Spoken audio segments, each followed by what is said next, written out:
Hello everyone, this is me Sakiya here. मैं आपके लिए लेके आई हूँ एक और रीडिंग जो कि होगी for whoever needs it. Topic reading का रहेगा उन लोगों के लिए जो राइट नाउ नो कॉन्टैक्ट की सिचुएशन में है और जानना चाहते हैं कि क्या आपका पर्सन आपके बगैर खुश है, हाँ या ना। तो उसके लिए रीडिंग चेक कर सकते हो। इस रीडिंग में हम उनके मैसेजेस भी ऐड करेंगे। So stay tune. और रीडिंग शुरू करने से पहले रिमाइंड करवा दूं कि ये एक जनरल रीडिंग है, सबके साथ मैच कर भी सकती है और नहीं भी। सो जो बातें जो मैसेजेस मैच करते हैं आप उन मैसेजेस को पिक करो और बाकी सबको छोड़ दो। अगर आप पर्सनल रीडिंग चाहते हो पेपाल से या इजी पैसे से पेमेंट कर सकते हो। सिर्फ तभी रीच आउट करो ताकि आपका भी टाइम वेस्ट नहीं हो और मेरा भी। So let's dive into the read and let's find out कि क्या ये जो भी स्पेसिफिक समवन है जिसके साथ आप करंटली डील कर रहे हो, राइट नाउ नो कॉन्टैक्ट की सिचुएशन में हो और जानना चाह रहे हो कि क्या वो आपके बगैर खुश हैं या फिर वो आपको मिस कर रहे हैं। Let's find out. Are they happy without you?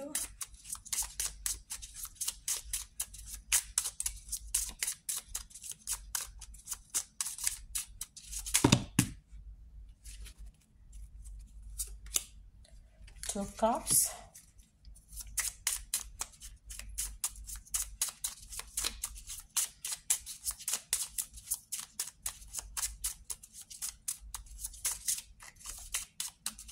आप में से कुछ लोगों के लिए मुझे लगता है कि अगर आपका कनेक्शन ख़त्म हो चुका है और आप जानते हो कि आपका पर्सन ऑलरेडी किसी और के साथ मूव ऑन कर चुका है, इन दैट सिचुएशन मुझे लगता है कि this person is definitely right now happy हैं वो अपनी ज़िंदगी में।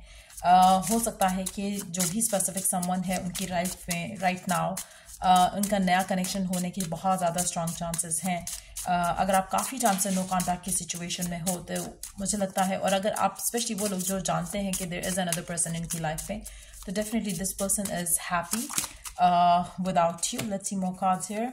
6 of Pentacles, 3 of Pentacles, Queen of Hearts, 6 of Swords, 7 of Swords, 10 of Swords.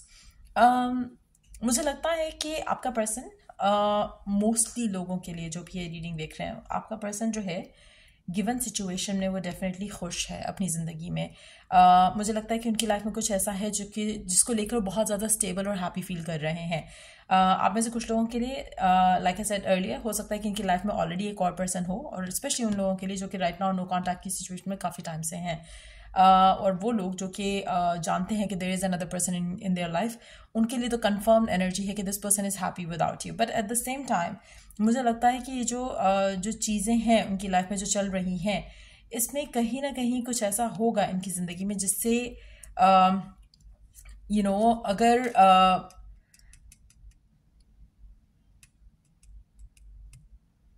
इन्होंने आपको छोड़कर किसी और को चूज़ किया तो मुझे लगता है कि ये आपकी तरफ वापस आएंगे। इनको कहीं ना कहीं एक रियलाइजेशन रहेगी आपसे कनेक्टेड कि उन्होंने आपको कंसिडर ना करके उनसे गलती हुई है। कहीं ना कहीं वो इनडिसाइसिव होंगे in the times to come, in the future to come. कहीं ना कहीं उनको ऐसा फील आएगा कि उन्होंने शायद किसी रॉन्ग सिचुएशन में अपने आप को इन्वेस्ट कर दिया है, चाहे वो फैमिली के प्रेशर में शादी हो, चाहे वो अपनी मर्जी से इन्होंने किसी और चीज़ को, किसी और पर्सन को चूज़ किया। मुझे लगता है कि ईदर वे गिवन सिचुएशन में तो मुझे आपका पर्सन खुश लग रहा है, लेकिन in the times to come ये पर्सन आपके पास वापस आएगा। और आपसे टू बी ऑनेस्ट मुझे नहीं लगता कि इस पर्सन के पास उस तरह की क्लैरिटी होगी कि गिवन सिचुएशन में क्या करना चाह रहा है, क्या इंटेंशन लेकर आपके पास आएगा, लेकिन आएगा। क्योंकि ये पर्सन जिस तरह से भी इस कनेक्शन में है जहां पर ये है right now with another person, मुझे लगता है कि इसमें कहीं ना कहीं सिचुएशन जो है आइडियली जैसे डिज़ायर कर रहे थे वैसे वर्कआउट नहीं होगी, जिसके बाद ये चाहेंगे कि वो सिचुएशन ख़त्म होकर ये आपके पास वापस आए। तो given situation person is happy, person is okay with what ever that is going on इनकी लाइफ में, लेकिन at the same time they will be returning back. आपकी लाइफ में वापस आएगा ये पर्सन और चीज़ों को फिक्स करने की कोशिश करेगा। लेकिन to be honest given situation जो रहेगी उसकी उस टाइम के हिसाब से मुझे लगता है कि उस सिचुएशन से निकलना इनके लिए मुश्किल रहेगा। तो चांसेस हैं कि हो सकता है या तो एंगेजमेंट कर ली हो, शादी कर ली हो, या फिर कोई और पर्सन के साथ रिलेशनशिप बना लिया हो। और फिलहाल तो चीज़ें स्मूथली लग रही हैं इनको, लेकिन ग्रेजुअली इनको रियलाइज़ होगा कि चीज़ें म्यूचुअल नहीं हैं उस कनेक्शन में। हो सकता है कि आपका पर्सन ज़्यादा इन्वेस्टेड हो उस कनेक्शन में, तब जाके जैसे होता है ना कि they are going to test their own medicine basically. शायद जिस तरह से उन्होंने आपको इग्नोर किया, उनके साथ वो सब होगा जो जो उन्होंने आपके साथ किया। That is going to make this person realise कि उन्होंने कहाँ गलती की, और वो आपके पास आएंगे लेकिन इनडिसाइसिव होंगे। अगर आप ऑलरेडी नो कांटेक्ट में हो और आप जानते हो कि वो हैप्पी नहीं है, और वो उनका हैप्पी फेज खत्म हो चुका है उस इंसान के साथ, वो ऑलरेडी आपसे रिकंसाइल करना चाह रहे हैं, लेकिन ट्रस्ट में ये पर्सन किसी क्लैरिटी के साथ नहीं आ रहा। हाँ, सिर्फ ये कहेगा आपको ज़रूर कि आपके लिए फीलिंग्स हैं या प्यार करता है आपको, but at the same time इस पर्सन के पास कोई सोल्यूशन जो है गिवन सिचुएशन में नहीं होगा। सो मेक श्योर कि आप जानबूझकर अपने आप को किसी ऐसी सिचुएशन में नहीं डालो जहां पर person is not ready to give you commitment, और आप अपना टाइम अपनी लाइफ वेस्ट करो इस इंसान के लिए। सो मेक श्योर कि you know what you are doing with your life, especially अगर ये पर्सन आपके पास वापस आता है having a third party in their life, तो मुझे लगता है कि आपको सोच समझ के डिसीजन लेने की ज़रूरत पड़ेगी, क्योंकि मुझे लगता है कि मेजॉरिटी लोगों के लिए इन दैट सिचुएशन, अगर ये पर्सन ऑलरेडी किसी और का हो चुका है, तो आपको इस इंसान के लिए रोकना या वेस्ट करना आपके हक में नहीं है, क्योंकि ये पर्सन किसी कमिटमेंट के साथ नहीं आएगा। ये आपको बहुत जल्द पता चल जाएगा। जब ये पर्सन आपको अप्रोच करेगा, आपके पास आएगा, तो आपको रियलाइज हो जाएगा कि उसके पास कोई प्लान नहीं है टू गो अबाउट इट, कोई प्रैक्टिकल जैसे होता है ना डिसीजन लेकर आप एक स्टेप लेने के लिए रेडी होते हो। ये पर्सन वैसा नहीं करेगा, ये आपको लेकिन अपनी लाइफ में रोक देगा आगे बढ़ने से। सो मुझे लगता है कि you are going to be disappointed अगर आप इसको चांस देते हो। मेजॉरिटी लोगों के लिए यस, ये person right now given situation में इज हैप्पी, बट चीज़ें इसके लिए बदल जाएंगी। कुछ टाइम बाद ये आपके पास वापस आएगा, बट आपको कुछ देने के लिए इसके पास नहीं होगा। सो मेक श्योर कि आप तभी गिवन करो इस इंसान के साथ इस कनेक्शन में, अगर ये वापस आते हैं आपके पास, कम्युनिकेट करने की कोशिश करते हैं आपसे, जब ये पर्सन आपको विलिंगली कुछ कमिटमेंट देने के लिए रेडी हो और चीज़ों को आपके लिए या कनेक्शन के लिए स्टैंड लेने के लिए रेडी हो। अगर नहीं होते हैं तो मुझे लगता है कि आप बहुत गलत डिसीजन लोगे अगर आप अपने आप को इस इंसान के लिए होल्ड बैक करते हो फ्रॉम मूविंग ऑन। अच्छा, एक और चीज़ यहाँ पे मुझे दिख रही है कुछ लोगों के लिए, अगर ये पर्सन की ज़िंदगी में कोई और इंसान नहीं है और इनकी अगर शादी नहीं हुई है, तो उन लोगों के लिए एक चीज़ यहाँ पे बहुत कंफर्म्ड है कि ये डेफिनेटली यहाँ वहाँ रिश्ते ज़रूर देख रहे हैं। अगर इनकी लाइफ में कोई और इंसान नहीं है तो देयर आर पीपल इनकी ज़िंदगी में जो इनको किसी और से मिलाना चाह रहे हैं। जैसे कि हो सकता है कि फैमिली रिश्ता देख रही हो सकता है कि खुद विलिंगली आगे पीछे अपना ट्राई कर रहे हो कि कोई इनका लाइफ पार्टनर बन सके, but in that situation too ये पर्सन आपके पास वापस आएगा। तो कहीं ना कहीं उन लोगों के लिए गुड न्यूज़ रहेगी कि जिन लोगों के पास ये पर्सन वापस आएगा, but at the same time उसमें आपकी शायद ईगो सेटिस्फाई हो जाएगी, but at the same time person जो है कोई भी क्लियर कट डिसीजन के साथ स्टिल नहीं आएगा। Just be mindful of that. अगर आपका पर्सन आपके पास वापस आता है, कम्युनिकेट करता है, मेक श्योर कि उसकी इंटेंशन क्या है, क्योंकि गिवन सिनेरियो में जो पर्सन की इंटेंशंस हैं वो बहुत इनडिसाइसिव है। पर्सन आपका श्योरिटी के साथ नहीं आ रहा है आपके पास वापस कि उसको आप चाहिए as a wife, as a husband, but एक कंफ्यूजन के साथ आपके पास आएगा जब जो उसने चूज की है चीजें ओवर यू, चाहे वो फैमिली है चाहे वो अनदर पर्सन है, जब उसको लगेगा कि वो रॉन्ग डिसीजन था, वो आपके पास आएगा। बट गिवन सिचुएशन में आप अपनी वैल्यू को किस तरह से इस इंसान के सामने रखते हो वो आपके ऊपर डिपेंडेंट होगा। अगर आप फॉरन गिवन कर दोगे और फिर से वही सब एक्सपेक्टेशन लगाओगे, मुझे लगता है कि आप डिसअपॉइंट होगे पर्सन से। और आप में से मेजॉरिटी लोग जो मुझे लगता है कि जैसे आप शायद इसकी इंटेंशंस जान जाओगे और probably you are not gonna give in to the connection to them, और शायद आप उस टाइम तक जब तक ये पर्सन वापस आता है आपको ये पर्सन शायद चाहिए भी नहीं होगा, क्योंकि आपके एंड से एक even if this person returns back, आपके एंड से मुझे लगता है कि यू वुड बी हैप्पी कि आपको क्लोजर मिला, आपको आपकी ईगो सेटिस्फाई हुई कि पर्सन वापस आया आपके पास नोइंग योर वर्थ, लेकिन तब आप शायद इसको वैल्यू नहीं करोगे शायद मेजॉरिटी लोगों के लिए। लेट्स सी कि पर्सन के मैसेजेस क्या हैं आपके लिए गिवन सिचुएशन में।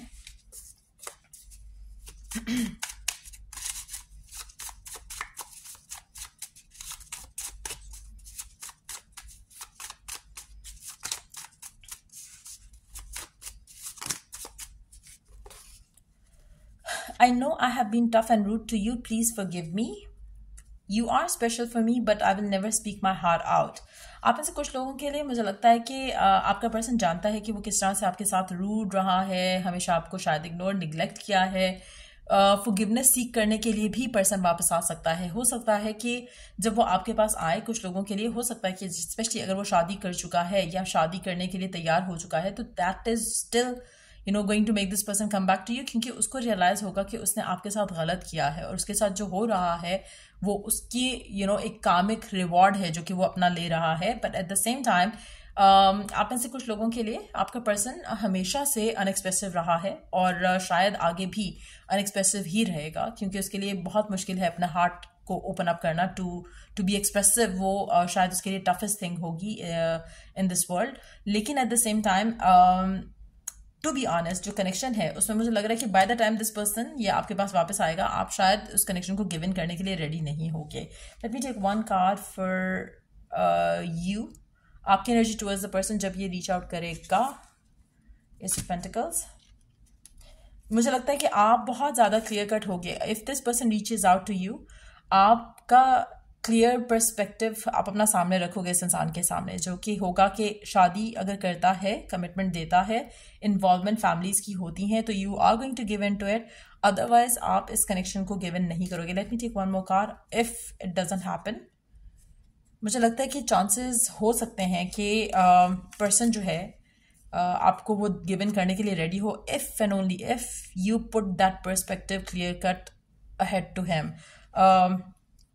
आई फील लाइक कि अगर आप अपना क्लियर कट पर्सपेक्टिव नहीं रखते हो इस इंसान के सामने और आप गिव इन करते हो सर्कमस्टांसेस के सामने, जहाँ पर ये पर्सन आपको कहता है कि this person is not ready to give the commitment, लेकिन वो आपके पास रहना चाहता है, वापस आपकी लाइफ में रहना चाहता है इन द गिवन सिचुएशन जहाँ पर शायद वो थर्ड पर्सन इसकी लाइफ का हिस्सा है, या फिर ये अपने फैमिली से आपको नहीं मिलवाने के लिए रेडी, एज एन के रिश्ता देख रहे हैं, but at the same time person आपके पास वापस आना चाह रहा है, but at the same time आपको कमिटमेंट नहीं दे रहा. इन दैट सिचुएशन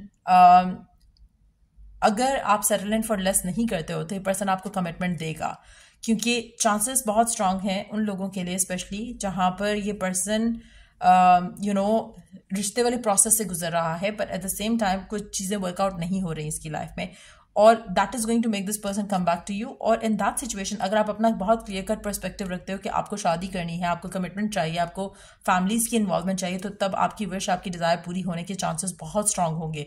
लेकिन अगर आप सरेंडर करते हो, गिवन करते हो फॉर लेस, तो मुझे लगता है कि आपको जो आपकी डिज़ायर है वो नहीं मिलेगी और पर्सन आपका टाइम वेस्ट करेगा इन दैट सिचुएशन. सो अगर आप अपने पॉइंट ऑफ व्यू पे स्टैंड करोगे तो चांसेस हैं कि आपकी विश पूरी हो जाए इस इंसान के साथ. बहुत स्ट्रांग चांसेस हैं इनफैक्ट कि अगर आप अपने डिज़ायर के लिए और अपने सेल्फ रिस्पेक्ट के लिए आप स्टैंड लोगे, तो आपको सेल्फ रिस्पेक्ट मिलेगी इस इंसान से भी, वो रिस्पेक्ट आपको मिलेगी इस इंसान से भी. अच्छा, एक और चीज़ यहाँ पर है. लेट मी सी वन कार्ड. अगर ये पर्सन ऑलरेडी मैरिड या फिर टेकन है और अगर ये वापस आता है तो आपका क्या एटीट्यूड बिहेवियर रहेगा. Ace of wands, king of swords, five pentacles.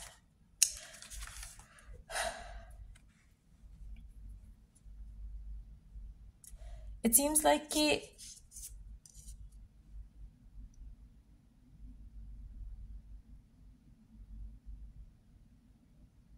आप में से मेजॉरिटी लोग, अगर ये पर्सन वापस आता है विद नथिंग टू ऑफर, और let me take one more card.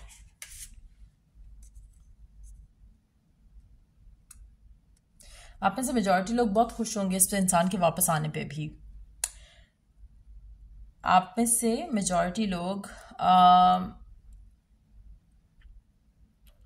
बहुत खुश होंगे कि ये पर्सन वापस आ रहा है. ईदर वे, चाहे वो थर्ड पार्टी के साथ वापस आ रहा है, चाहे वो किसी और सिचुएशन में आपके पास वापस आ रहा है, you are going to be very happy. आपको लगेगा कि आप नया चैप्टर इसके साथ शुरू कर सकते हो और आप शायद बहुत ही एक्साइटेड भी हो जाओगे कि पर्सन आपके पास वापस आए, कम्युनिकेट कर रहा है। और अगर वो आपको वो कमिटमेंट नहीं भी देता है तो भी आप बहुत खुश होगे, लेकिन ये खुशी आपकी लास्ट नहीं करेगी इन दैट सिचुएशन, क्योंकि ये पर्सन किसी क्लियर कट इंटेंशन के साथ नहीं आएगा। और अगर ये क्लियर कट इंटेंशन के साथ नहीं आ रहा तो उसकी कोई गारंटी नहीं होगी कि पर्सन आपको दोबारा छोड़ के चला जाए, क्योंकि ये पर्सन इस इंटेंशन के साथ जब आ रहा है तो ये डेफिनेटली आपको दोबारा छोड़ेगा, क्योंकि पर्सन अपना एक होता है ना कि they are not gonna let you see their true colours. अगर ये पर्सन वापस आता है और आप कमिटमेंट ना करके भी अगर इसको वो सब कुछ मिल रहा है जो आप ये चाहता है, तो ये आपको कमिटमेंट नहीं करेगा। अगेन, आप में से वो लोग जो कि अपने लिए स्टैंड लेंगे उनको आपकी विश पूरी होते मिलेगी। अगर आप इस इंसान के जिस तरह से ये चाह रहा है कि कनेक्शन आपका इसके साथ चलता रहे, अगर आप उस तरह से सेटल इन फॉर लेस करोगे तो ये पर्सन उस चीज़ को डेफिनेटली जो है वो फॉर ग्रांटेड लेते हुए आपको आपके इमोशंस को यूज़ करेगा, और प्रॉबली सेक्शुअली भी आप इस इंसान के साथ एक्टिव रहोगे इन that situation. And if that happens तो अगेन फिर आप कंप्लेन नहीं कर सकते हो कि आपके साथ बुरा हुआ है, because you are gonna be the one giving that person that value या इम्पॉर्टेंस जो कि शायद ये डिजर्व नहीं करता। So again, it's not a good energy to have, to be honest, क्योंकि अगर तो आप अगर आप इस सिचुएशन में हो then it's a good energy जहाँ पे आप अपने लिए स्टैंड लेते हो। लेकिन अगर आप इस सिचुएशन में गिव इन कर रहे हो, this is not a good energy. That means कि आप रेडी होगे to give in to a connection which is shitty, to be honest, क्योंकि कहीं ना कहीं यहाँ पर ये पर्सन आपको यूज करेगा, और अगर आप यूज होगे विच is not gonna be good for you, आप अपने आप को emotionally, mentally, physically, sexually scar कर सकते हो विद दिस पर्सन, क्योंकि ये इंसान किसी क्लैरिटी के साथ नहीं आएगा।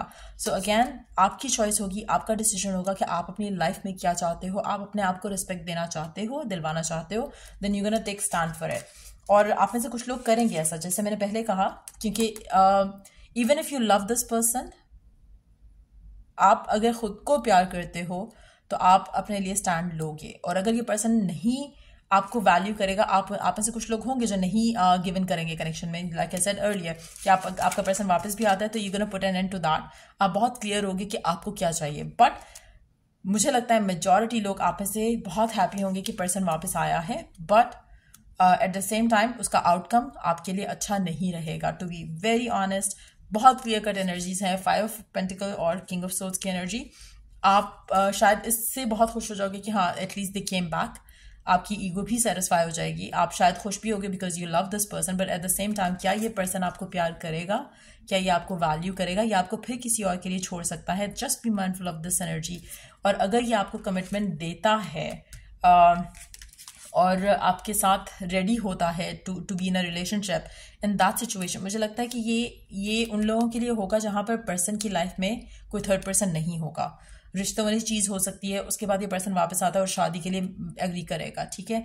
ये एनर्जी उन लोगों के लिए लग रही है मुझे जहाँ पर शायद there would be a third party involve, और ये पर्सन वापस तो ज़रूर आएगा लेकिन आपको कमिटमेंट नहीं देगा, क्योंकि इस एनर्जी के साथ ये पर्सन एक नया चैप्टर स्टार्ट करेगा which can be sexual too, लेकिन आपको फुलफिलिंग जो एक इमोशनल फुलफिलमेंट है वो इस कनेक्शन में आपको नहीं मिलेगी। ख्वाब आपको डेफिनेटली बहुत ज़्यादा दिखाए जाएंगे इस कनेक्शन में। So be careful with what you give in to this connection, क्योंकि पर्सन की इंटेंशन इन दिस सिचुएशन जो है अच्छी नहीं है। इन दिस सिचुएशन येस, अगर आप अपने लिए स्टैंड लोगे तो आपके साथ अच्छा होगा। अगर आप अपने लिए स्टैंड नहीं लेते हो, सरेंडर करते हो, अपने सरेंडर का word I think is not the right word, अगर आप उसको सेटल इन फॉर लेस करते हो आई वुड से, तो फिर आपके साथ अगर कुछ ऐसा होता है जहाँ पे पर्सन आपको कमिटमेंट नहीं देता और फिर लेटर ऑन फिर से आपको छोड़ देता है फिर फॉर अनदर पर्सन या फॉर देयर फैमिली, तो वो फिर आप पर्सन को ब्लेम नहीं कर सकते, क्योंकि आपने खुद गलत सिचुएशन में पर्सन को जो है अपनी ज़िंदगी में वापस आने दिया है। So just be mindful of that energy. Trust me, ये energy is not good to have, और ये आपको मेंटली डेफिनेटली बहुत बुरा स्कार करेगी अगर आप इसको फिर से ऐसा करने देते हो खुद के साथ। So just be careful of that. Let's take some oracle guidance for you. देखते हैं ओरेकल गाइडेंस क्या ऐड करती है आपके लिए इस रीडिंग को लेकर। Let's see.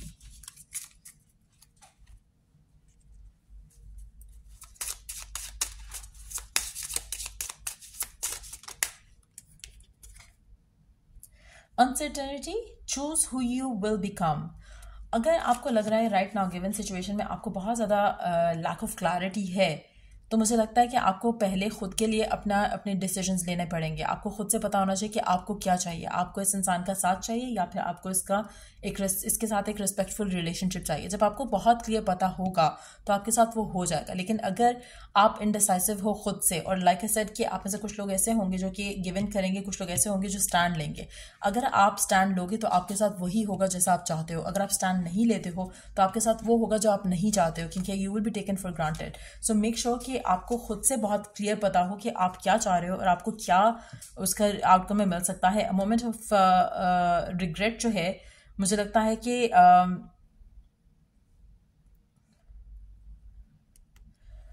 Divine doesn't want you to have that regret, जो कि शायद आपको करंटली भी हो रहा हो आप में से कुछ लोगों के लिए, जहां पर आपने स्टैंड नहीं लिया अपने लिए और you were used by this person emotionally, mentally, physically, sexually, हर तरह से। मुझे लगता है कि it's time for you to know कि इस दफ़ा आपने अपने साथ ये नहीं होने देना। सो अगर पर्सन कुछ विलिंगली आपको कुछ अच्छा ऑफर कर रहा है which is not less than a commitment, या फिर जहाँ पे फैमिलीज की इन्वॉल्वमेंट हो, try not to let yourself be use by this person. जो आपने मिस्टेक पहले की थी वो आपने दोबारा रिपीट नहीं करनी है। सो या ये रीडिंग आप लोगों की अगर आपको हेल्प किया हो, गाइड किया हो, तो लाइक शेयर सब्सक्राइब जरूर करो। Till I do the next reading, take care, bye.